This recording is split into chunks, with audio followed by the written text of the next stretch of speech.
জীবনে এমন অনেক সময় আসে যখন মনের কথা প্রকাশ করা কঠিন হয়ে পড়ে। হয়তো কিছু অনুভূতি এতটাই গভীর যে সেগুলো শব্দে প্রকাশ করা যায় না, কিংবা কিছু অভিজ্ঞতা এতটাই জটিল যে বোঝানোর জন্য আপনি যতই চেষ্টা করেন না কেন বা করা হোক না কেন, শুনতে পাওয়া মানুষটি হয়তো বুঝবে না। তখন কিন্তু চুপ করে থাকাটাই ভালো।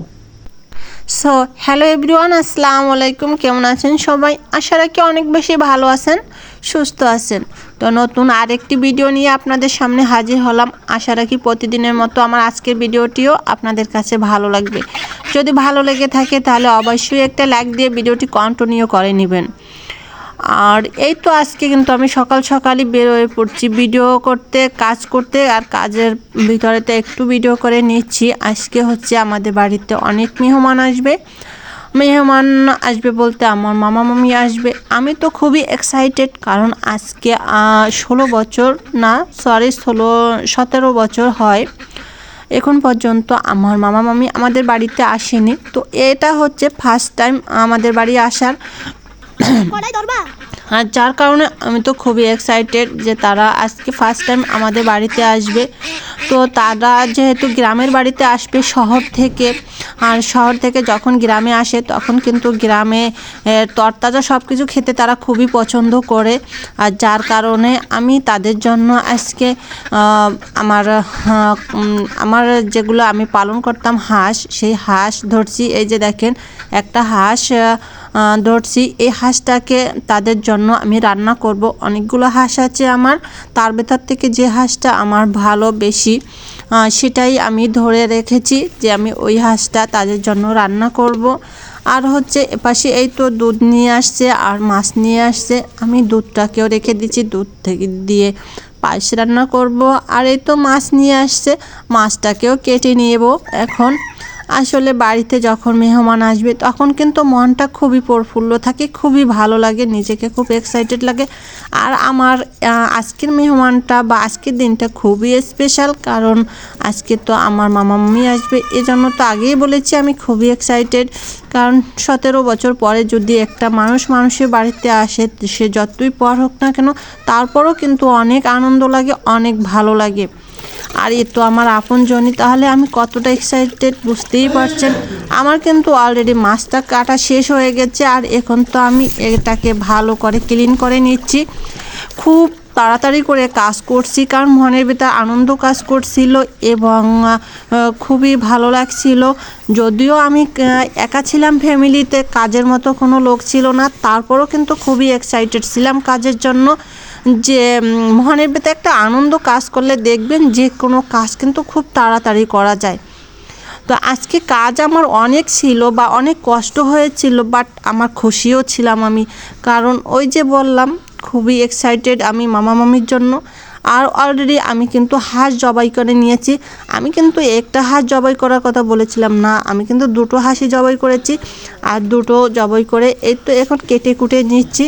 যেহেতু মানুষ অনেক ভাবলাম যে একটা হাঁসে হয়তো হবে না, বা যখন খাওয়াবো তখন তো একটু ভালো করে খাওয়াতে হবে, তারা তো আর প্রতিদিন আসবে না বা অনেক দিন পরে আসছে।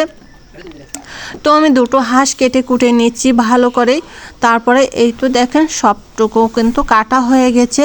আর এদিকে তো দেখেন এই যে আমার মেহমান চলে আসছে, এই তো হচ্ছে আমার মামা, আর এই যে মামি, আর হচ্ছে একটা মামাতো ভাই, তারাও অলরেডি চলে আসছে। আমার রান্না শেষ হতে না হতেই তারা চলে আসছে, আর আমি তো সেই খুবই এক্সাইটেড তাদেরকে দেখে। রান্নাবান্না ফেলে রেখে তাদেরকে এসে জড়িয়ে ধরলাম।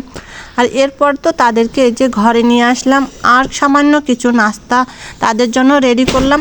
এই তো আমাদের গ্রামের বাড়িতে আর কি নাস্তা হতে পারে মধ্যবিত্ত ফ্যামিলিদের, সামান্য কিছু তাদেরকে নাস্তা করালাম। নাস্তার শেষে আবারও চলে আসলাম আমি এই তো রান্না করার জন্য। তো সবাই মিলে এখন আমি গল্প করছিল আর আমি এপাশ থেকে রান্না করছিলাম।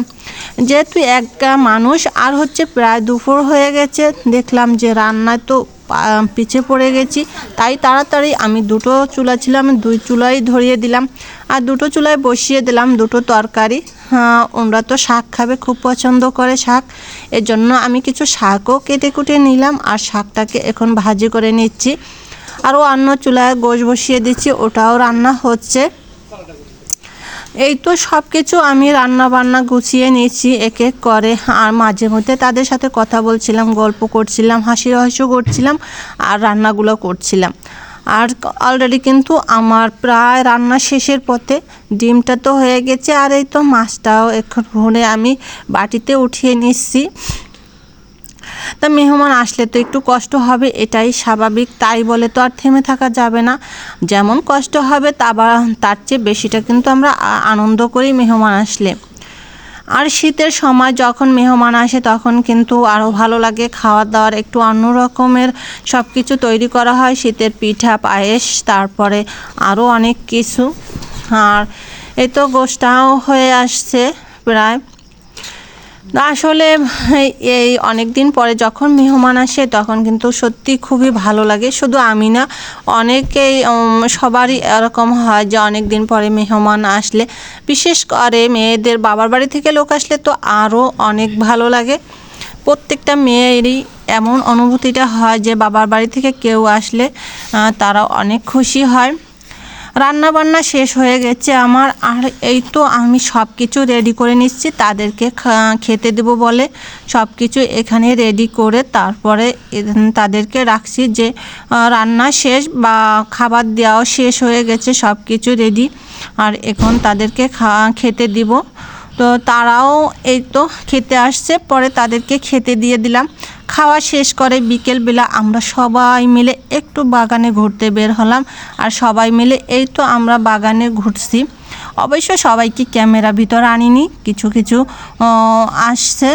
তো এই ছিল আমার আজকের ভিডিও। সবাই ভালো থাকবেন, দেখা হবে নেক্সট ভিডিওতে। সে পর্যন্ত সবাই ভালো থাকবেন, সুস্থ থাকবেন। আল্লাহ হাফেজ।